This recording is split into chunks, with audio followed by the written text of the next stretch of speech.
Täna on 5. mai ja õhutemperatuur on napilt 6 kraadi. Et selleks, et ennast hästi tunda, on vaja sooja mütsi ja kindaid. Aga nagu te märkate, ei ole minu kollased kindad ainukene kollane asi siin. Et täiesti uskumatu, aga me oleme õitsvas rapsipõllus. Ja miks see nii on? Sest me oleme tulnud täna Viljandi katsekeskusse, kus toimub palju põnevaid katseid. Ja märkige endale ära kalendrisse 18. juuni, sest just siis toimub Liinas Agro põllupäev siinsamas Viljandi katsekeskuses, kus saab kõike juba lähemalt uurida.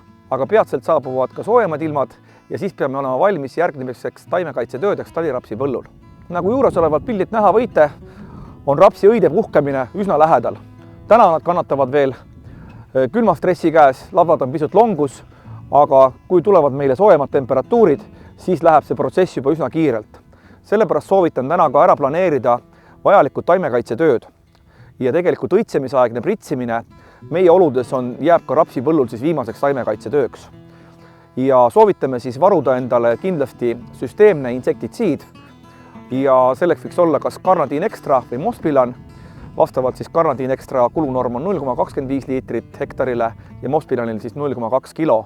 Ja tõrjeefekti parandamiseks soovitame sinna lisada ka kontaktset insektitsiidi Maverick kulunormiga 0,2 liitrit hektarile.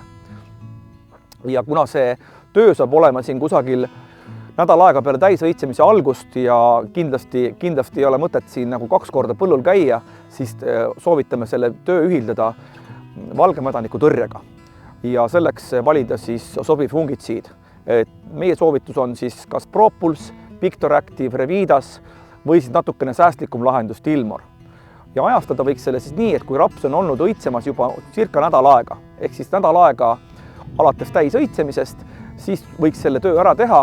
Ja kuna nendel insektitsiididel on siis piirang, et seda tööd tuleb teha siis õhtul kella 22 kuni hommikul kella 5, sellepärast, et mitte olla kahjulik nagu mesilastele. Nii, aga me oleme siis katsepõllul, nagu juba eelpool mainitud, ja võiks ju eeldada, et siin on kõik ideaalsed tingimused ja taimed on turvaliselt kaitstud, aga ilmastiku vastu ei kaitse meid ka katsekeskuse tingimused. Ja siin on ka näha, kuidas siis selle kevadise külmaga on tekkinud rapsivarre sisse pragu.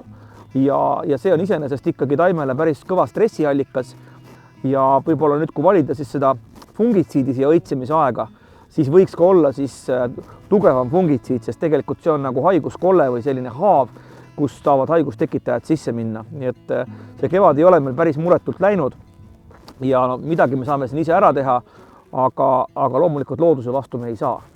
Loodame, et ilmad lähevad ilusaks ja loodus läheb jälle omasse rütmi tagasi ja koristame ikkagi sellel aastal üle pikkade aastate jällegi hea rapsisaagi.